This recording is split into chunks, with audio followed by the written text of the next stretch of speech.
And welcome to the very first webinar of Know Your Sport. My name is Adam Brook. I have a background in sports marketing and sponsorship. Before we kick off, I would like to welcome the Pepper family. Thank you very much for joining us. We've got Dad Iain, Mom Cheryl, daughter Tasmin, and youngster Jordan. Guys, thank you very much for joining us. It's great to have you. Thanks for having us. Guys, you are certainly a family of motorsport, sort of steeped in tradition, Iain, starting with you. But you didn't start on the four wheels, you started on two until you broke your back. Tell us a bit how you actually got into motorsport to start off with. My father immigrated out from England when he was 15 years old. My granddad raced in England. And when they came to South Africa, my dad started racing, became very good friends with the Riddell family. And then my dad named it, what do they call it, grass track. And they started, him and Neville Riddell and another guy, Dave Berry, started the first ever brick-or grass track circuit in 1967. So that's where I grew up at the dirt, and everything was at that stage of my life. I was like 4 years old. And that's where it all started. And then from there, just followed my dad and him around at all the racing and Kyle Army and circuit racing and all that sort of stuff. Until I started racing motocross in the mid-70s until the mid-80s. 86, I think I stopped when I broke my back. And went circuit racing. And from there, Formula Vs, Formula GTRs, Formula 3000, Polo Cup, a bit of karting. And that's when the kids started. And I sort of stopped racing to concentrate on the kids in 2009. And Iain, I mean, you had a pretty successful career. You had 10 years in the VW Polo Series. In every single year of those 10, you finished in the top 5. I mean, that's pretty remarkable results. My history, I didn't win too many major championships. I think 2. A couple in motocross in regional and like certain series that were run. But I was the best bridesmaid in the country. I think I got 11 or 13 second place national championship awards. Yeah, I've like supported the guys from the back end. And obviously you met Cheryl during this time. Cheryl, you become a motorsport widow, or are you very much involved with the family in the sport as well? I used to actually go and watch motocross when I was younger as well. And then I've always enjoyed motor racing, but I really got involved when I met Iain, and I used to go with him to all the races and everything. And then when the kids were born, I think I'm at the racetrack quite a bit. So I think in the last few years, I don't go to all the like local races, but I try and get to all the international races that I can go to. So yeah, no, I'm pretty involved with it. She likes traveling. Yeah, she doesn't like the local races. She likes the Italy and the France and all those nice places she gets to visit. The holiday element of it. And yeah. Tasmin, you obviously got into it as well. When did you sort of figure out that you also had a love for motorsport like your dad? Well, my dad, I was involved. I was at the racetrack from 2 weeks old, apparently. So it's pretty much where I was born and raised. I started the year I turned 5. So I was still 4 when my dad got my first go-kart. I think I just spent every weekend at the racetrack with my dad, and that's where the love for motorsport began. And since then, I don't think we've missed many weekends away from the racetrack, except for now during this time. And obviously, there's not too many girls in the sort of professional racing circuit.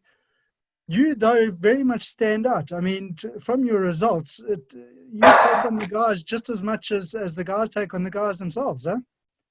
Yeah, I mean, it's always a question that's asked, and how hard is it to be a female in motorsport? But from a young age, I only ever knew racing. I only ever raced against guys. So it was kind of all I knew. And it's kind of how I had to learn. So to me, guys were just another competitor, just as much as girls were other competitors when I did start racing against them on the international level. And so to me, it wasn't a guy or a girl thing. It was, these were my competitors and these are the guys I have to race against. So I either got to get fast and beat them, or I got to sit in the pits and watch them. So that was kind of how it went down, and that's how I became the driver that I am. And you certainly one to be reckoned with. Jordan, you also started racing at the age of 4 in go-karts. And then you started racing cars at the age of 15 before you could even get your road license. Tell us a bit about how you got into the sport, and did you also just automatically fall in love with it after being taken to the track from also 2 weeks old, I presume?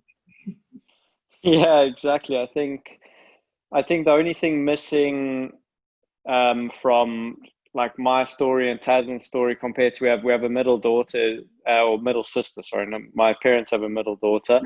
Is I think me and Taz were taken to the track from a young age, and my other sister wasn't quite taken to the track from an early age. And I'm sure something happens with fuel, the way it mixes into your lungs and blood and stuff, and you don't want to let it go. So I think same with Taz, probably begged my dad long enough to get me a kart. And the nice thing with my parents is it was never forced upon me that I was going to become a professional racing driver. And it wasn't like my dad wanted to live a dream through either of us. It was on our choice, really, whether we wanted to. We said, Dad, can we go testing this week? And he would take us testing. If we said, Dad, do you want to come watch our football game on the weekend? He would do that, or Mom or whatever. So I was able to do multi-sports, and obviously sports is my passion. And motorsport was one of those things that just was my first love and what I really wanted to do. And growing up in a motorsport orientated family, it was quite clear what I wanted to do. And I'm lucky enough that I'm the younger sibling. I think Taz learned things the hard way, competing overseas in formula racing, chasing the F1 dream. And from South Africa, it's kind of impossible. It is impossible right now. There's no real government fundings like other countries support their drivers, and it just doesn't make it viable. So we chose a different route. For me, we went touring car racing. I missed out on that formula element that everyone thinks you should have. And we went there and basically managed to make a good career so far in GT racing. And living in Europe now since I was 18 years old.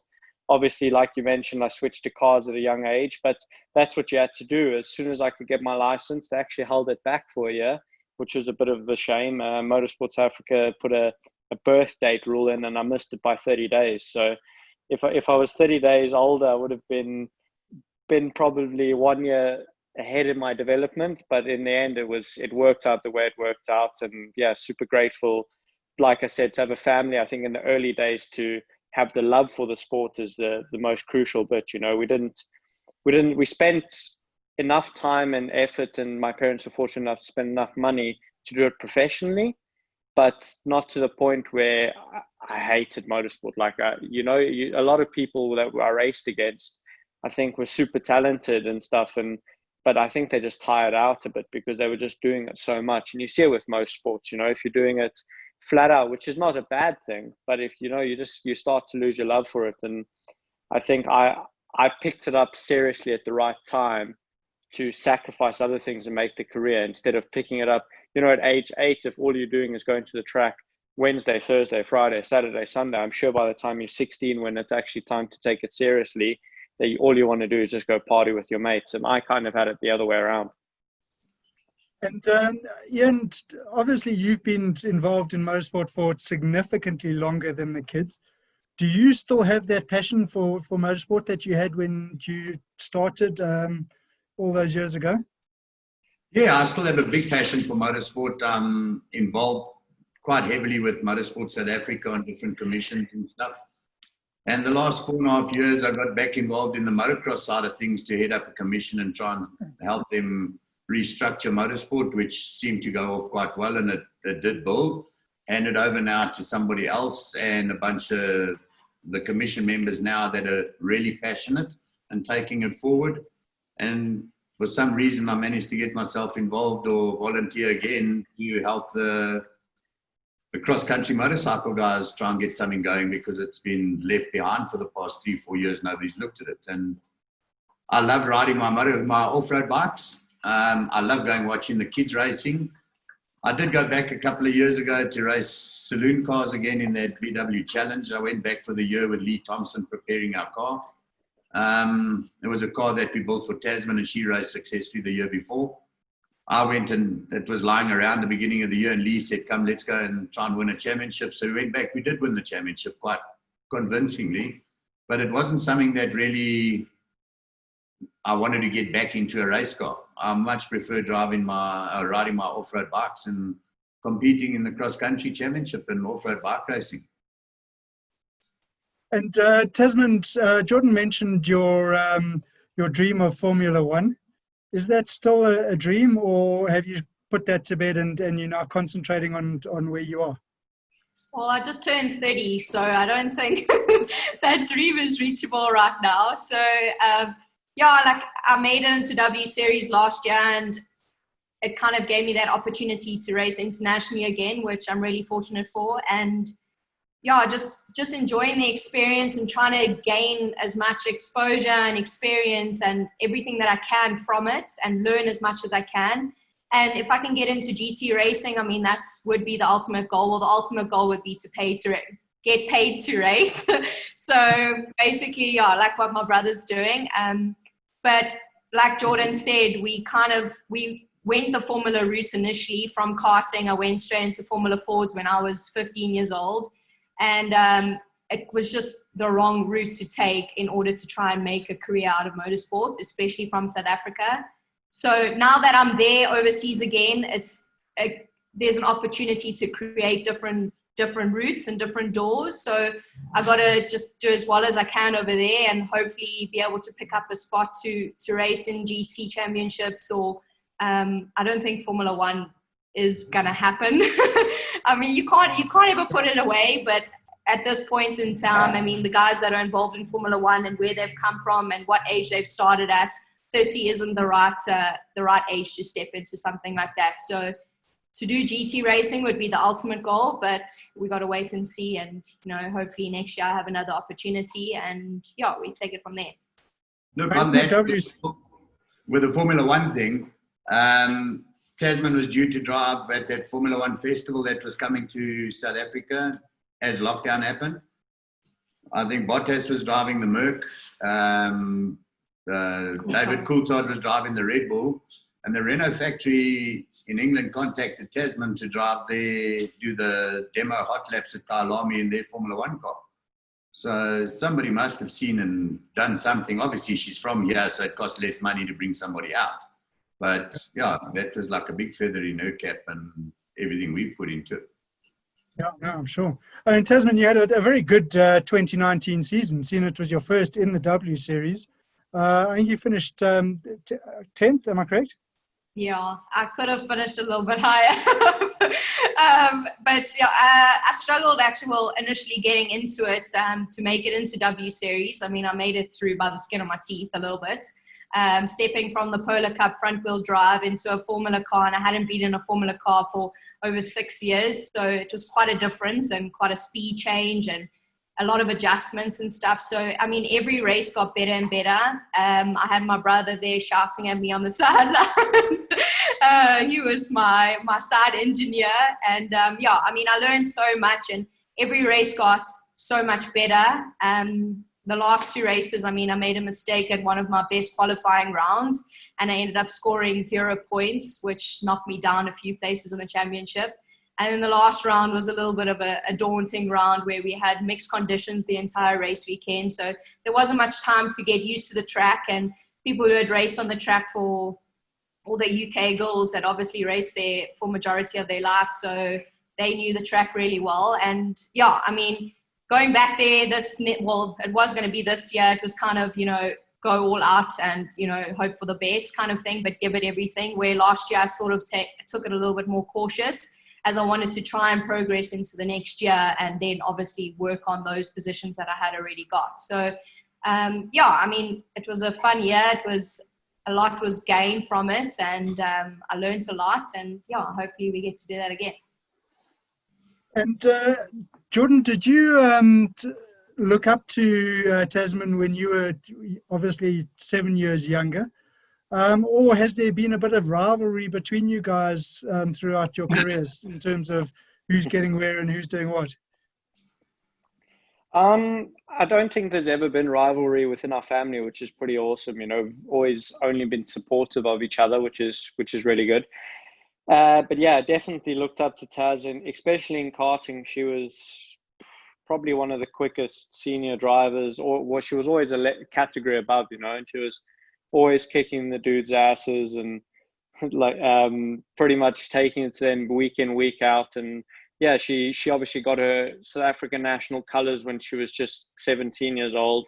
So she had a Springbok blazer, first female for a long time since Deirdre Wilson to have one, and the only female since, as far as I'm aware. So I think in that sense, and just in terms of calibers and achievements within motorsport, she was ticking them off one at a time within South Africa, and that was cool and nice to see. And I had that support and that knowledge. You know, what's cool is when you watch your older sibling do something, and it's not always going to go right. When it goes wrong, you can learn what to do. So it kind of made my development steps a lot easier, because you'd be stupid to fall into the same mistakes twice, especially with a family like with my dad with so much experience, my sister guiding me along, my mom, my other sister supporting. If we fell into the same trap over and over again, I would just say that it's just our own stupidity, you know. So it was really fortunate to have her there. And like she said, yeah, she missed out on her career shot at Formula One, but there's no reason why.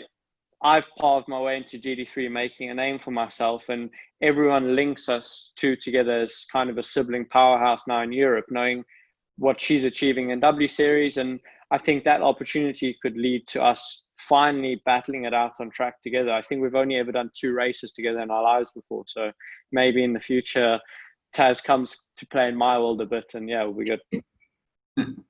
That would be brilliant, having you both together on the same track. So essentially, guys, you've all got a huge background in motorsport.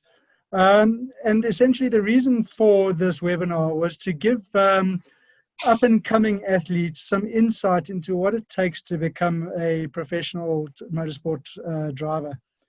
And starting with you, from a physical perspective, what are the requirements on a youngster growing up? Obviously, most of them, I imagine, start in karts and then progress from there. Chat to us a bit about the actual physical requirements of what it takes to become a motor racer. And then, Mom Cheryl, maybe you can chat to us a bit from the mental side, because I'm sure you are there emotionally and mentally for the kids, and maybe you can give us some insight into the mental side of what it takes to become a professional motor racer. Maybe our dietary requirements. Look, from youngsters at 4 years old, I mean, that's where they're getting involved in motocross, karting, and that's where they're starting their motorsport careers. It's those 2 paths, motorcycles or karting. And generally the kids are pretty fit and natural fitness at that age. The more time they spend on the equipment, the better off they are, because they get used to, you can't get better training than driving a kart or riding a motorbike. You can't simulate, especially the youngsters. They just naturally got stamina and strength and fitness and whatever that they do. But as they get older, they've got to start working on it. And the dedication and commitment that I watch from both Tasmin and Jordan and the guys that we've been lucky enough to be involved with along the way, they got to put a lot of effort and time into keeping themselves fit. They don't have to look like some sort of bodybuilder or whatever, but they've got to be mentally fit, and they've got to be physically fit to stay in the game and concentrate enough. And then obviously you can't substitute bums in the seats or bums on the seats for extra fitness the right way and honing your skills. Just another thing on that. I've watched Jordan and Tasmin. They train every single day. It's not just I'm getting up and I'm going to go and ride in my car today. This is full-on training. They need to get strength, upper body strength, arm strength. They need to be super fit. especially Jordan with his like endurance racing. You can be in the car for hours at a time. If you're not fit, it's impossible that you're going to be able to actually drive your car at that speed for that length of time for each stint. So they probably be able to tell you a bit more exactly what they actually do to keep that fitness up. It's not today I don't feel like training, you know, it's every day I don't feel like training, but I need to train. So, and even during lockdown, it's training every day. At Tasmin. Sorry, carry on. No, it's fine. When they were growing up, Cheryl, were they as dedicated as they are now? Or were there times where you and Iain had to say, guys, get out of bed now, you need to go and train and get your bum in the car? No. Or was it always very much up to them? No, it's up to them. There's a few times Tasmin used to say to her dad, let's go to the track. And she used to get to the track and then say, no, I'm going to ride my bicycle today. And then also ride her bicycle and then we'd come home. He didn't even have to unpack the cart out the thing. And he should ride her bicycle and come home. And that was like a day at the track. So, but nobody said, well, now at the track, you better go and do it.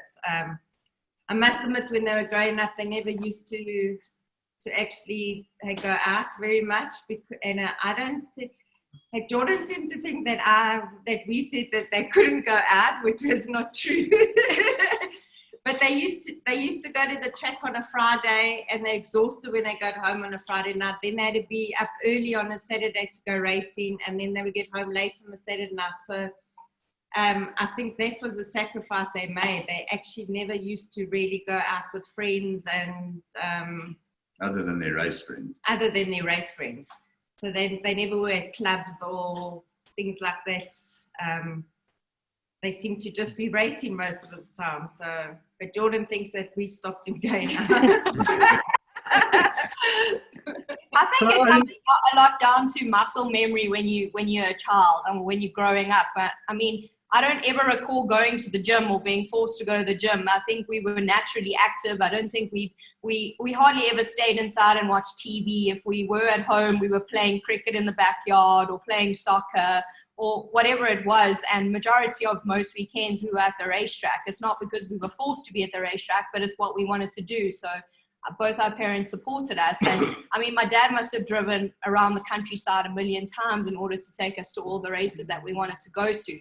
I mean, we would travel to Petersburg on a Friday, go practice, race on a Saturday, and we'd be in the car and we'd drive all the way to Durban so that we could make the regional race in Durban on the Sunday. So I think it takes a lot of time and effort, but it takes a lot of time and effort from your parents. I mean, they consistently putting in the time, the money, and, you know, traveling to all these different places to support something that you want to do. And as long as you want to do it, they never ever backed. They never ever told us, no, we can't go there, or no, we can't go to Cape Town to test, or no, we can't do this. I mean, they never stopped us from doing any of that. And I think because we wanted to do it and because we put in the effort to do it, it wasn't a sacrifice from their side. You know, it was them supporting us and putting in the time and effort. And that's how we got to where we did, is not only because we put in the time on the track, but my parents both put in the time, you know, behind the scenes. And we were there doing the laps. And yes, we weren't practicing on a Monday, Tuesday, Wednesday, Thursday. I mean, we still had to do school, even though we didn't want to do school. We still participated in all the school sports and we were still actively involved in our school side. But racing was obviously our number one priority. And so pretty much every weekend we spent at the racetrack putting in time and, you know, laps in order to get to where we were. And just sort of following up on those points, and I'm going to throw it to sort of both of you, Tasmin and Jordan. Tasmin, from a physical perspective, they say that motorists are amongst the fittest sports people in the world. What is it that you guys do to keep fit? How do you keep fit physically? And then Jordan, from following on what your mom says, how do you keep fit mentally? And did you guys not miss out on the parties and the clubs and stuff? Do you see that as not missing out, or was it just not something that was just sort of interest to you? Yeah, especially I think if you look at mine and Taz's sort of fitness, it's two different elements. Like her races are, her cars that she's driving, first of all, are slightly more physical, but her races are shorter distance. So she's doing a lot more strength, explosive workouts sort of stuff. And where my fitness is really kind of a bit different because we stuck in the car. We could be like, in all the stuff I do is endurance racing, and you could be stuck in the car between 1 and 3 hours inside the car. Like some races in Japan, I recall, it was 68 degrees inside the car. You're wearing a 3-layer fireproof suit, helmet, everything. You got no aircon, anything like that. So if you can imagine you're stuck there for an hour, hour and a half, 2 hours, there has to be some sort of fitness. So when depends on the event I'm going to as to how I structure my training, especially leading up to the big events. I do a lot of long cardio cycles, keep the heart rate within the range where I am, 2, 3, 4 hours at a time. I spend a lot of time in saunas, actually, just purely getting my body used to the heat. So I exhaust myself in the gym and then spend the time in the sauna. That's something that I've actually found has helped, which is good.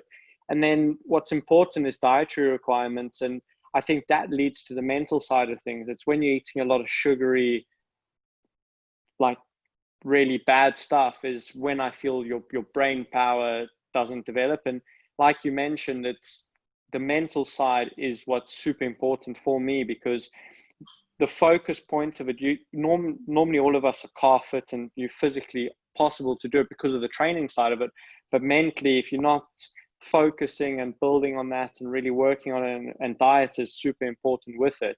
If you make one mistake at the end of your 3-hour stint, everything you've done before is a waste of time, and I'm getting paid quite decently to perform at a high level representing a brand. So they expect anyone going to work, they expect 100% all the time from the moment you step into the office to the moment you get out. My office looks a bit differently and it goes around in circles at high speeds, but it's the same sort of thing, So, and the weekends itself, yeah. How do you prepare yourself mentally? Sorry, I mean, I think that's quite an important point.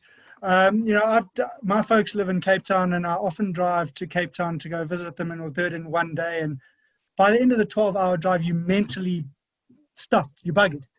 Yeah. I'm not racing anyone. I'm not going around a track. I'm not, doing what you do. How do you prepare yourself mentally? I don't have any mental coaches. I don't have any of that. I did participate, or I was lucky enough to be selected back in 2014. I was part of one of 10 drivers from around the world in the FIA Young Driver Excellence Academy.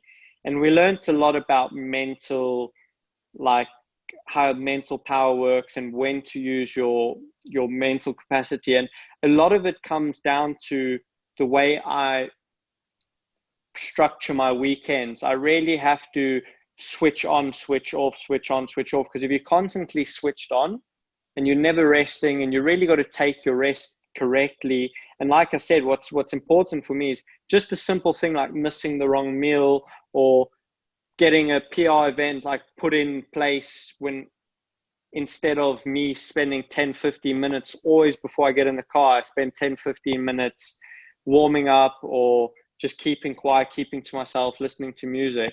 All those things have important factors, and it's what works for you. And I've learned over time, over these events, what works for me. And for example, having my dad or my mom or something at the events is actually really good mentally for me, because when I'm stressed and stuff, I can just speak to them. They take me away from the actual point that's stressing me, calm me down, and then I'm able to go out and deliver, or simple pick up the phone, call if they're not there, for example. So yeah, it's not like I study certain things mentally. It's not like I do any of that. It's just that I clearly have the structure that works for me. Make sure I follow my structure, and it's kind of a laid back structure. It's not like everything timed out, but I know I need to make sure I eat well before I get in the car, within the hour before, hydrate myself, which is super important mentally, get myself to a quiet space before, just to calm down, warm up, make sure I go through the same procedures, everything. And then I just get my helmet on quite early before I get in the car, because that way I I'm in the zone. I can shut my eyes. I can think what I need to do, because as soon as you jump in, you've got to be performing at a high level from the moment you get into the moment you get out. And most times, you can ask my dad, sometimes I jump out of a car and I'm absolutely exhausted, but then I just go through my steps again and I get back in 2 hours later and it looks like I haven't done anything. So it's just about making sure you're always focusing on ticking everything, because if you miss one meal, if you miss one drink, it's not what it does to you at that moment, it's how it leads on down the line, especially in these races. And at the end, when you need to perform, I think, and you don't have the power, that's when it also goes. And something that within me, I don't know what it is, but no matter how tired I am, no matter how exhausted I am, I'm able to drag myself to the top with adrenaline and use everything I can right to the end. And the moment I don't have to focus anymore, my body shuts down and I'm completely destroyed. Jordan, I wanted to ask, at what 2 questions. At what stage did you start realizing that you had to set up certain, let's say, procedures or things that you had to do, both nutritionally and structurally, for your racing? And then also, like, who was one of your biggest influences in terms of that? Like, I know you said you didn't have a specific mental skills coach or anything like that. Yeah. But there must have been people that played a role in you developing or in you deciding that you needed that. Yeah, so growing up through my career, when I went overseas for the first time in cars, obviously, it was just me and my dad. We were entered in a one-make championship by VW, and that was going really successful. And the first year was actually a bit of a struggle. And maybe if I had someone guiding me along there, because I was still a kid relying on natural fitness, all that sort of thing. But we were just missing something. And yeah, it could have been anything, from the technical side of it to just learning the tracks. And my approach in that aspect wasn't as spot on. And one of my rivals is a close friend of mine now, and I actually live with him, Calvin van Linde, another South African, who you guys would know about. And he was kind of, in that sense, probably a little bit better mentally prepared. And I know at that time he had some mental guys that he was speaking with. And I think that's when he got into the Young Driver Academy that I was in the year later. And that was definitely the point where I turned around. And when I was in that academy, we had fitness coaches from Edinburgh University, their mental coaches and stuff. And we really dug deep into the way our body works, and it's really quite cool. I think Taz has also done this course recently, and it's the way my body works and the way my mind works. And I started to learn, that's when I learned about it. And then from there, because I have all that and I'm able to speak to a lot more people, and because my career kind of escalated into the professional scene, I was able to be in touch with a lot more people in that aspect. And it's more just by learn and practice and referencing to a lot of guys. And I don't underestimate the power of having someone with the professional background to sports psychology, to a degree in coaching, like specializing in professional athletes and stuff like that, what you do and stuff like that. I think I didn't believe in it initially because I was kind of just relying on raw talent and ability and just going along with it. But now that I know more what it takes, I'm not saying I'm the perfect athlete by no means. I'm probably a bit overweight and a bit unfit. But when it comes down to being ready for a race, I make sure my body is at 110% ready. And through that weekend, I do everything that I have to do to perform at 100% on my abilities. I don't slip up and do something that I shouldn't do, because that's just wasting ability and talent. Mm. And then Tasmin, also... Sorry, mate. Coming to psychological sort of elements, being a girl in a male-dominated sport, do you find that the guys try to psych you out, and do you therefore need to be psychologically stronger than they are? Yeah, I think coming as a female, you obviously think a lot more about certain things, and sometimes that's affected me a lot. It's affected me on track where it shouldn't. So I've had to learn over the years of racing when to allow things to get to me and when not to. And I think the guys do try their best to try and get under your skin. I mean, I've been laughed at a few times walking onto the grid because I've got a ponytail sticking out my helmet. And I think once you show what you're capable of doing on track, they sort of get off the track and their mouths are shut because they know, okay, no, this is actually someone we need to take seriously this weekend, you know? So I think it was taking what they said and taking how they reacted to me being there to pushing me to a certain point where I was able to perform that little bit better on track, to show my capabilities and to show them that I was there to take it seriously and that I was a competitor just like everyone else. So I would say it actually pushed me in the right direction and it made me a stronger racing driver for it. So I don't think it was a negative thing at all. If anything, they helped me. So yeah, I think initially you start thinking about it too much and you take it too seriously and you take it to heart. But once you learn how to deal with it and to put it into the right categories and to help push you in a certain way, I think it turns you into a better racing driver then, or a better competitor. And Iain, moving on to financial requirements, motorsport is not a cheap sport to get into. You've obviously put 2 kids through the sport. I don't want sort of facts and figures, but maybe you can give our listeners just some insight into exactly how much it does. I mean, it is an expensive sport to manage.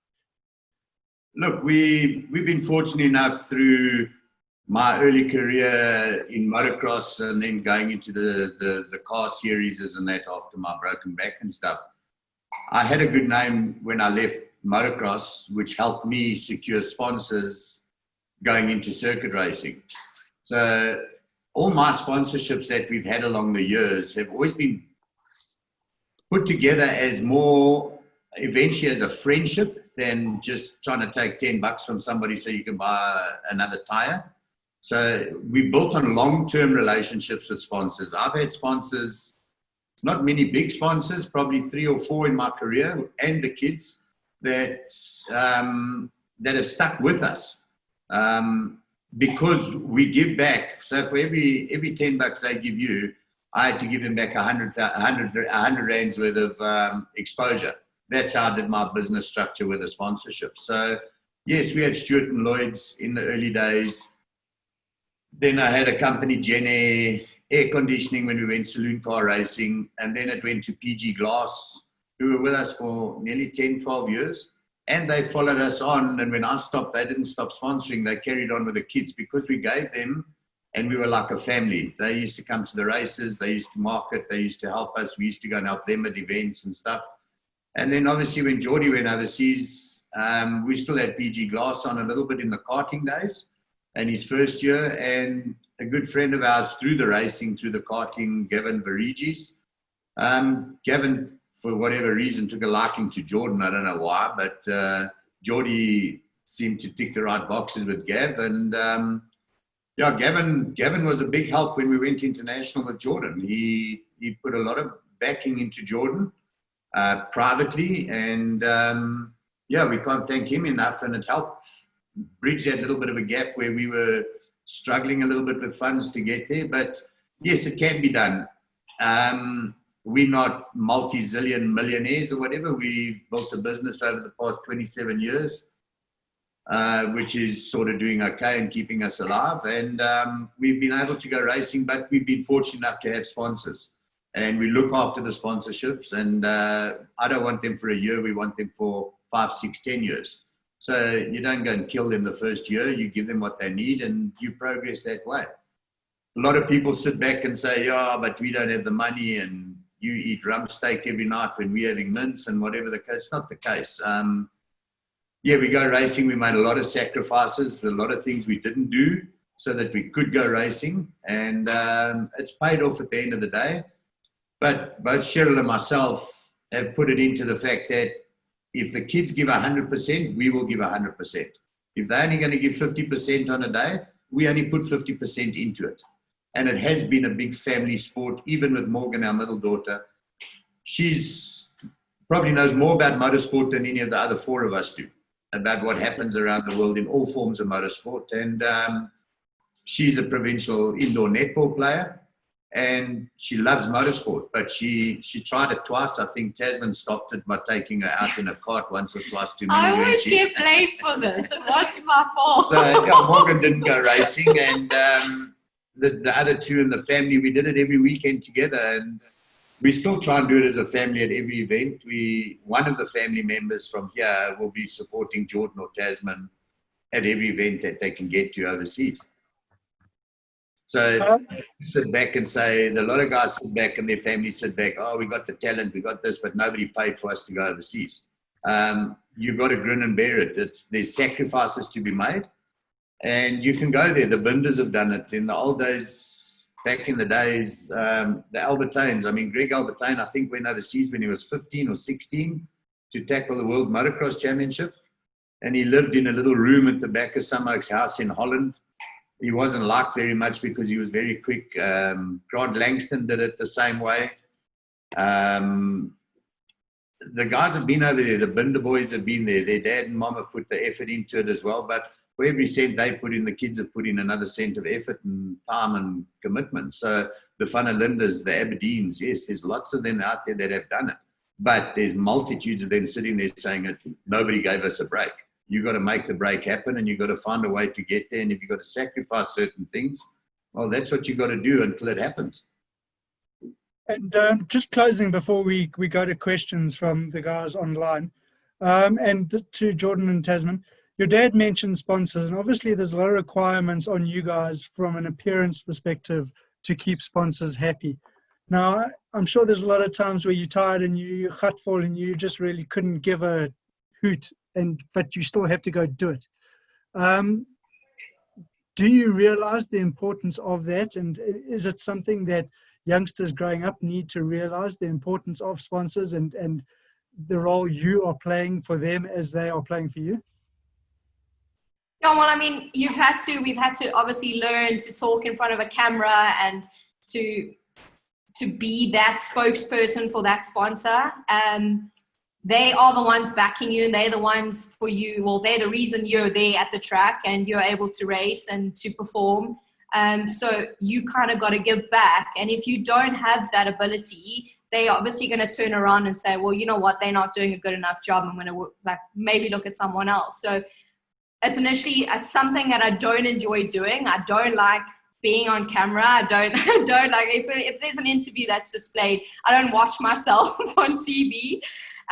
But it's something we've had to learn to do in order to keep the sponsorships on board. So not only is it just TV coverage, it's also going to events and being a spokesperson for a certain brand or whatever it may be. You know, you got to keep the sponsors happy, so that you're able to keep yourself happy at the racetrack and to be able to perform and to be able to be there. So if you don't have that, they're not going to back you for long. So they'll be on board for a little bit until they realize that they're not getting what they want from you, and they're going to step away and find someone that they can do.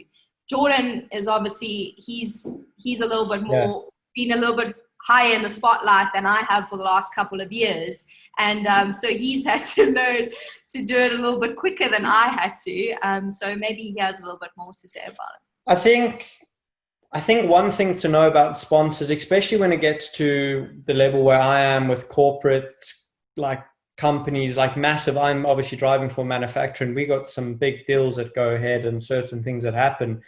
And I think you've got to treat the smallest guy who is giving you the smallest amount of money out of his own passion, like out of his own pocket, because he's passionate, to have a tiny logo maybe on the side of your helmet, or the massive multi-million euro sponsorship that you were able to secure. I think you have to treat both equally. And I think every person starts off this relationship with a sponsorship. If they're a bit committed, they'll start off in a good manner. They'll be enthusiastic. The sponsor's enthusiastic. The build up to the season, everything is good.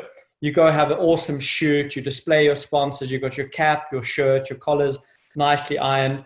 Everything's there. But it's the attitude that you go through after that I think is important. And I'm kind of learning along the way, and I'm not saying what I've done is right, but the feedback, at least that I have, and considering that I still am where I am now with the manufacturer is when, for example, when I've come off a DNF, like had a DNF at one of the major events in our calendar, Spa 24 Hours, and the last thing you want to do after a mechanical failure, after something that wasn't your fault, or just some event that didn't go the right way, etc., certain things like that, or you might have got injured, for example, the last thing you want to do is be positive and represent your sponsor, put on a good face. But I can promise you, in those tough times when you're going out there with the same enthusiasm, if not more than you were when you first signed the sponsor, the launch meeting, all that, and you're able to put the same enthusiasm, go out to, like, for example, I spent 2 days at a Bentley family event, which for all customers and stuff for Bentley, all families are actually people who work at Bentley, walking around, signing things. But from the beginning to the end, I wasn't super excited about doing it, but I was super excited about going there and putting on a great face for myself, for Bentley Motorsport, showing what we believe in, what we're thankful for Bentley Motors, the company, for example, for putting into the industry, all that. And I think that's important, that, like Taz said, you might not like it, but when the camera's on, when you're in front of people, when you're in front of an audience, really think to yourself, why, like, what makes me love the sport? What makes me want it? Because without those people, you can't do it. And if you don't find that inner motivation to do it in the tough times, that's when people aren't going to back you. Because why would they back someone who's not interested? Why would they back someone who doesn't give it 100%? The people who are backing you are people who are passionate about the sport. So you've got to show that you're passionate back. And it's in the tough times that people lose sponsorship deals. That's why I'm referring to it. And I think it's in the good times. Everyone in the good times can rant and rave and thank their sponsors, and it's not that hard. And you can show a reward because you're on the podium. But it's in the tough times when people don't give their sponsors what they want. They kind of slag them off. They might find a new sponsor who kind of, then their motivation's there. They forget about the people who back them. And like I said, no matter from the small guy to the big guy, treat them all the same, because all of them are playing a part and are a reason why you're where you are today. Thanks, guys. In my family, Mom always ends up with the last word, so I'm going to end up with Mom. Your family is very tight-knit. It's very united. It's very much together. Do you think that is a major reason in terms of the massive success that your kids have had? Yes, in a way I do, because I think if we all just decided to this one does that and that one doesn't want to do that, I think we all sort of gelled together, and I think we've all got interest. I think it would be horrible if one of us hated motorsport, because it would be like it wouldn't be so, you know. A but life sentence. yeah. So I think with all of us loving it, and I think, hey, just watching my two, with all the dedication and the sacrifices and everything that they've actually done. I mean, I'm a real proud mom, because I haven't seen my son. He moved overseas when he was 18 years old, and to let your little boy go at 18 is quite difficult. So I only see him a few times a year. So When you go on your holidays? yeah, when she goes for a 2-week vacation, she really hates it that much. I think also a lot of people don't understand the sacrifice, because it's not necessarily a sacrifice. It's about the amount of time you put into something that you really love to do. So it's not about not spending time with your friends and our parents saying, no, we can't go out because tomorrow we got to go to the racetrack. That was all our choice. It wasn't because we were told no, or because we were told yes, or whatever it was. It's going for something that you really want to do, and achieving something. Like a goal of yours is to get to a certain level, and once you reach that goal, it's that goalpost moves. It never ever remains the same. So I think we've learned a lot from each other. I'm now currently learning from my younger brother. So, and we've both developed everything and learned from my dad. So my dad's always been there supporting us and shouting at us on the side of the track. And it was never always, you know, rainbows and flowers. Okay. It was hard work, but it was something that we wanted to do. So every little bit of criticism we got, we took it under our belt, not always well, because we always did fight back, but we always knew that my dad knew best and knew what was good for us. And so when he told us to do something, it was something we learned and something we tried. And if it worked, it worked. And if it didn't, then we tried something else. And I think both my brother and I always took in the information and tried to give the best that we could on track. And like my dad said, when we didn't really feel like being there, or we didn't feel like giving 100%, or he didn't think like we were giving 100%, he would be like, okay guys, today are we here to play or are we here to win? So just let me know which one we had to do. And I know what effort to put in, and that's how it went. You know, he never held us back from just going to the track and having fun. But if we wanted to be there to win, he knew to give 100%. And if we wanted to be there to chill at the back of the field, which was never, by the way. Quite quickly, we gave it 100% when he gave us that speech.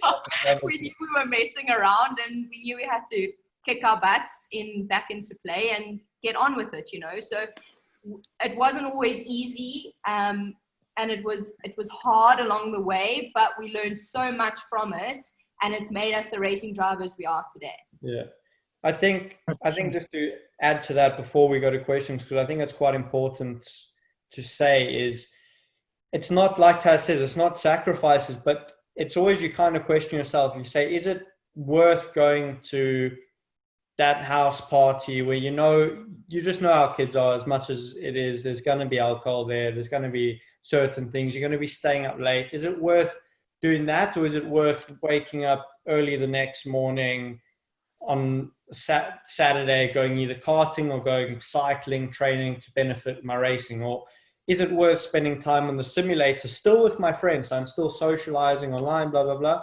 Or is it better going, to a nightclub? And it was always those things, and not saying that our way was the best way, but when we were already missing so much school, we were catching up on a lot of schoolwork, because education, I think, is quite important. My mom made sure that we got a good education. And like in my matric year, I missed, I think, 80 or 90 days of school, but it was 50 days less than Taz, so I must have done something right. He overachieved, actually. But I still was able to get good marks. And when you're juggling time, it's not about sacrifices, it's just about what your priorities are. And my priority was racing. So unfortunately, you can't do everything. You can't bake a cake and eat it. You got to give way somehow. And I was lucky enough that I had good guiding parents who brought me up in a way that they made it clear. They said, if you give it 100%, we give it 100%. And to me, it was quite easy. If I thought to myself, is this actually giving motorsport 100%? Sometimes I probably could have gone to certain things that I just thought to myself, hang on, I think I'm doing myself injustice here, so let me rather not do it. I didn't even bother asking my parents. And my mom on the Monday would find out from one of her friends that their kid was at a party and be like, oh, George, why weren't you invited to that party? And I was like, oh, no, I was, but I just didn't ask you because I thought I couldn't go, you know. But it was the way I believed my sacrifice, what I had to do. And I don't believe it's sacrificing. I just believe it's giving everything you got, because we only got one chance at making, well, you got multiple chances, but each time you got to give it 100%. And I'm sure that's where it all factors into. Well, guys, thank you. I mean, you really are an example of a unified family. Jared, I'm going to turn over to you for questions. 100%. Okay, so thanks so much, guys. That was really insightful and I think valuable to a lot of people. So from Michael Ellett, Jordan and Tasmin, who are the best SA drivers you've raced against? And I think what would be a good add-on to that would be, why would you say that they were the best? So from my side, if you look at raw talent, I think there was a lot of guys in karting that I raced against that were just as talented, you know. And but one guy I would say who's the best that I've raced against is a guy that I've grown up, and the reasons why. So Calvin van Linde is a guy I've raced against from as time began to time now, and I think the reason why is because I think he's got the same trait I have. He doesn't believe what he's done is good enough, and we're always trying to strive for better. And I believe the best racing driver is not the most talented guy that I've raced against. It's the guy, the all-round guy, the guy who also gave up sacrifices, the guy who, yeah, in all conditions, but still able to have that talent and ability to excel above the rest. And I think what I think talent is also down to a lot of hard work. It's not just about pure ability, because if you don't work hard, talent means nothing. Well spent. And then, to be fair, there's also some other guys I've raced against, like older guys who, like multiple South African champions that I've raced against, and I think they people that I've like learned off. There's likes of Lee Thompson, who was one of my driver coaches and probably one of the fastest guys in front wheel drive that I know of. And I think if you look at, in that sense, like why they were the best, is just, I think it just goes down back to the same thing. Super hard working, always looking to better themselves, learning off others.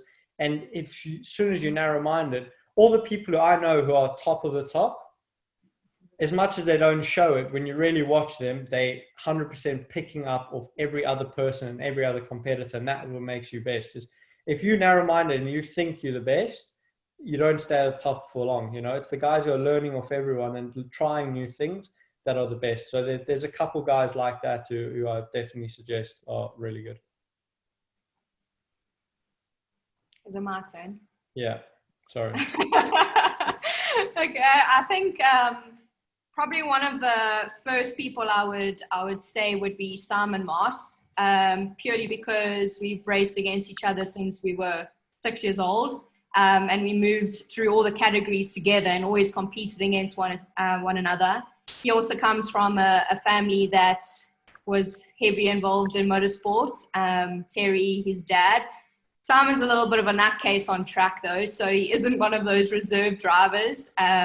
He goes all out, and if he wins a race, he wins a race. He's really fast when he puts a lap together, but to put a whole race together is a challenge for him because he doesn't know where the limit is. But yeah, he's really competitive.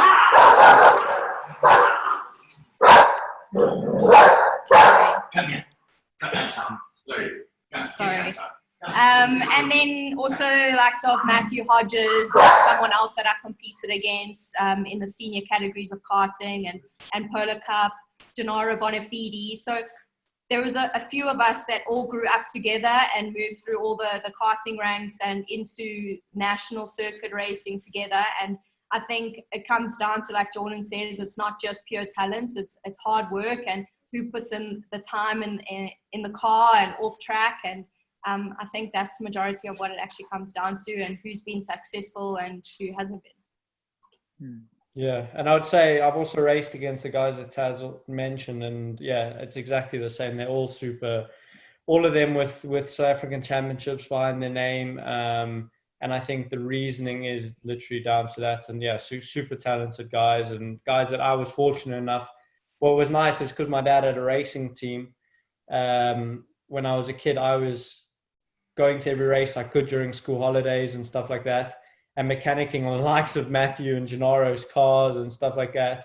But at the same time, all I wanted to do was watch and just do what they did and repeat what they did. And when I was on track battling with them, I was kind of the young kid, so they bullied me a bit, but I learned from them and was able to beat them and use that to motivate me to go further as well.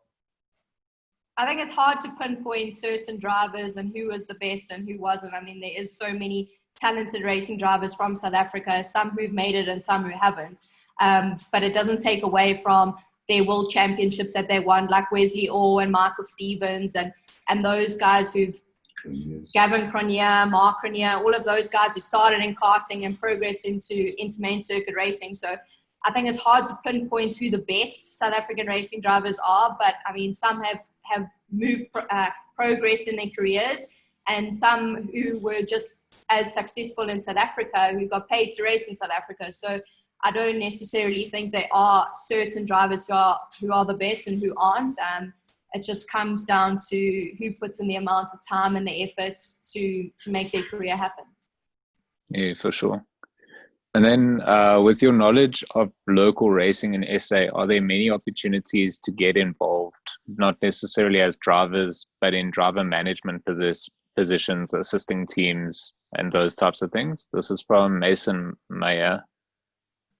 Look, I've been involved a long time with like running my own team, and we've nurtured guys coming from karting into circuit racing and that. So yes, there is a market out there for it.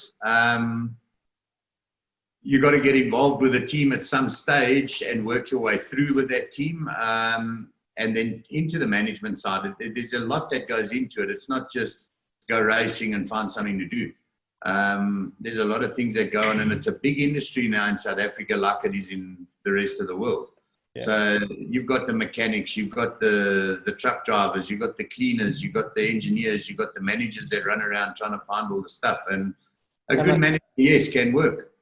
And I think if you look at any successful guys and careers, and you see some super successful guys in the international scene, and they're at age like around my dad's age, so a bit older. I'm not going to say grandpa age yet, but they're quite there. But you can't just step in at management level. Like, what is the point? I just as a driver, I didn't just step in Formula One. You got to go through the development, and same with me.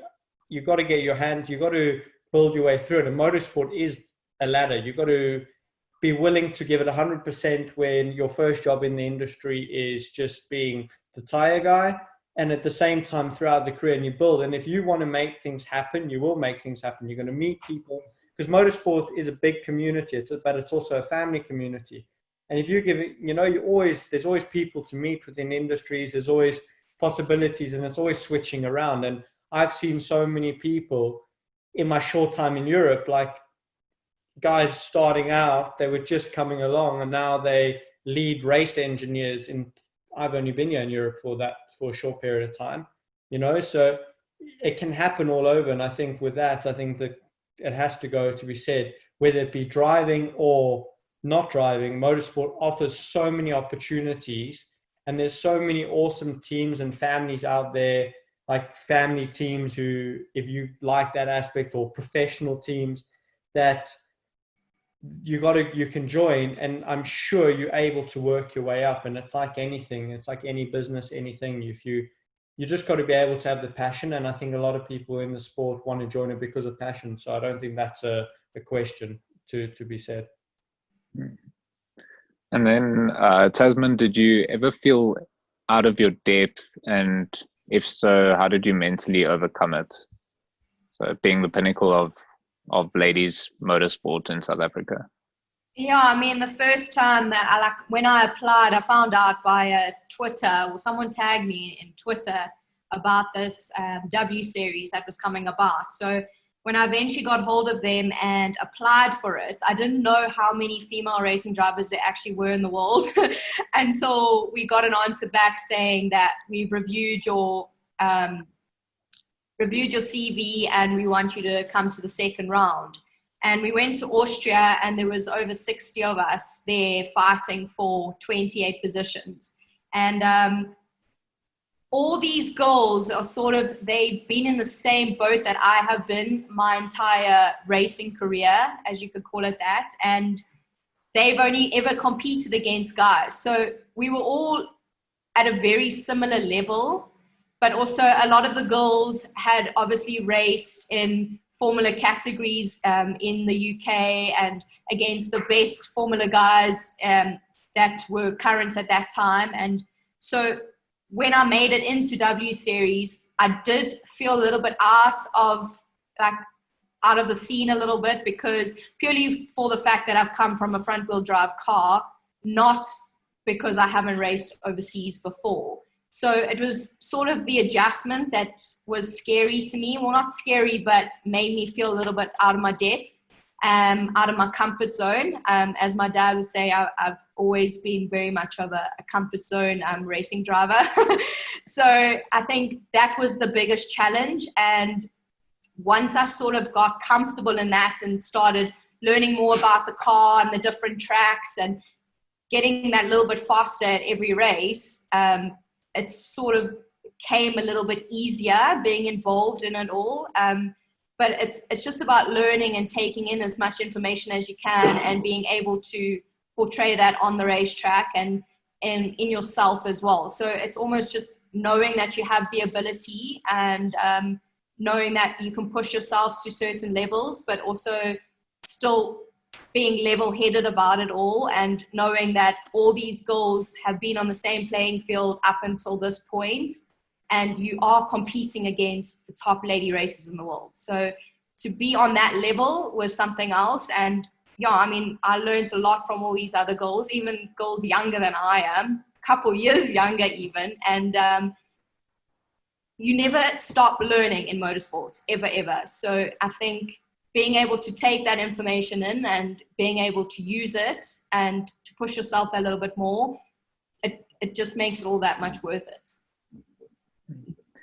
Okay, I'm just going to add a quick one there. Is that, do you find that there's a lot of skills that transfer from one vehicle to or one type of vehicle to another type of vehicle? And then also, if you haven't experienced a particular type of vehicle, can you expect a skill transfer back to the original vehicle, if that makes sense? Yeah, well, so originally I did single seaters. So I raced Formula Fords and Formula Volkswagen, and then I jumped over into Polar Cup, which was a front wheel drive. And on my second race, I actually rolled the car because I lifted off. She was chasing her brother. Yes, I was chasing my brother. Well, trying to at least, okay. I started spinning, and instead of getting on the throttle, my brain automatically reminded me of the single seater where you get off the throttle when you're losing the rear. And I ended up spinning and rolling the car. So it's sort of training your brain to do the opposite when you're in a different car or with different characteristics. And it's not, you know what you're supposed to do, but when you're in a situation and you're spinning or you've lost the rear too quickly or you're understeering at a certain point or whatever it may be, it's to tell your brain to do the opposite of what you're used to. And I think that's the hardest point about getting to adjusting from one car to another straight away. So once you're used to that car, it automatically happens. But when you're transitioning from a front wheel to a rear wheel drive, especially a rear wheel drive car that has wings and it's got downforce, and you've been driving a front wheel drive pogo stick, basically, is what a Polar Cup car is. It's hard to transition, but once you do get that, it's all about training your brain and basically telling yourself the opposite of what you should be doing is what you should be doing.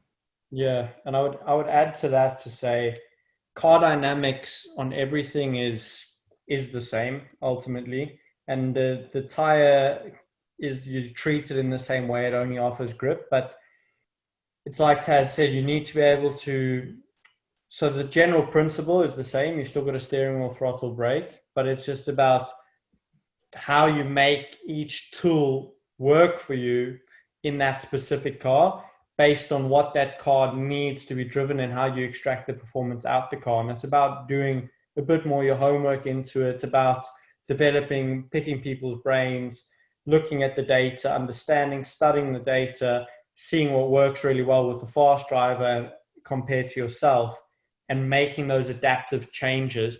And how quickly you do it is how successful you are when you're switching and jumping between platforms.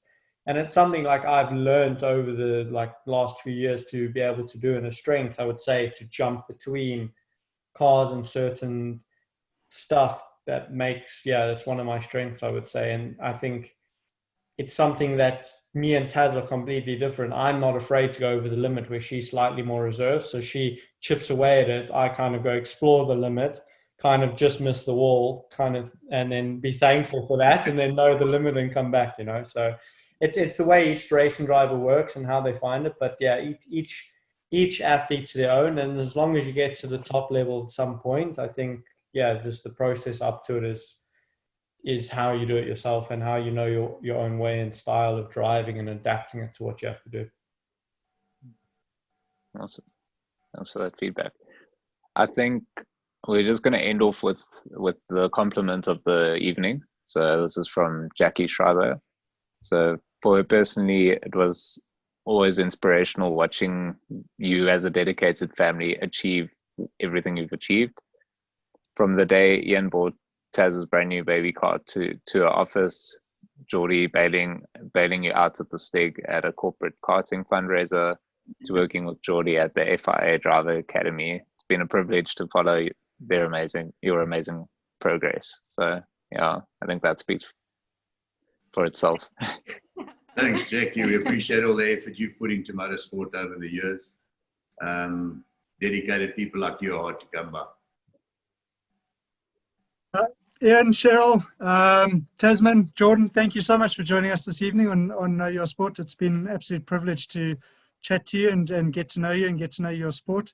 Good luck when it opens up. Hopefully it will be sooner rather than later. I think, Jordan, you might be out there before you, Tasmin.